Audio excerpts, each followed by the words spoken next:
mfite amandazi ndashaka kuguha irindazi rimwe ryonyine urirya mu munota umwe nabwo amafaranga 2000 bibiri byonyine dore ngaya sinisubira ngaya urarimara warimereze nkwereka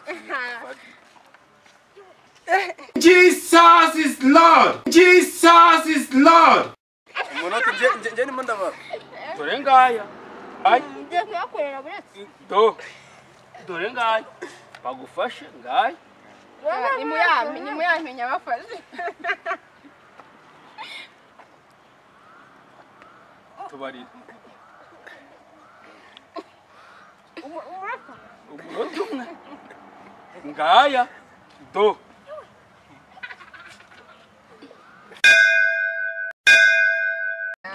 umunota warangiye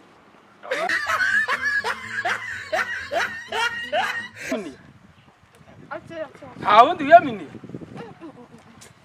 ntabwo nshaka kuyasubirana aho bari mu biki Sindazi umuntu ni cyo kibazo mufite hano wumva ikibazo gihari hano inote y'ibi bitanu She what? irindazi mu munota umwe shanda babarira rwose nanjye byakunanira ukayansubiza warimara warimara ndavuga inote ya 5 byarangiriye hasi ngaya byarangiye hari undi wiyaminiye muri mwe bitanu byose bikunanira uyamba ngaho bikore nawe bikore pe wamba bari gusindazi iri kugarita ubusi kwemera nese umuntu oya nabikore icyo n'ukongana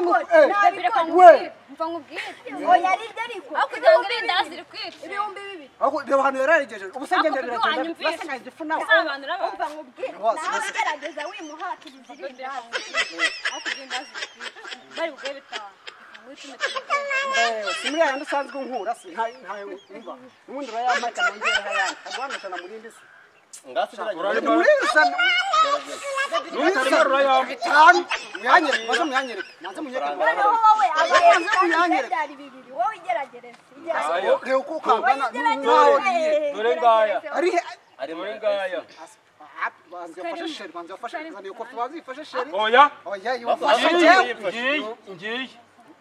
yishyiraho ngiye kubabarira twagiye ndagufasha dore yo basize ko ndi bugufasha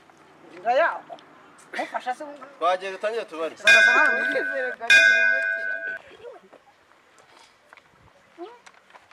bikore bro bikore bro bikore ibihumbi bitanu byegukana twayatsindiye wandira mu uziko bikoreye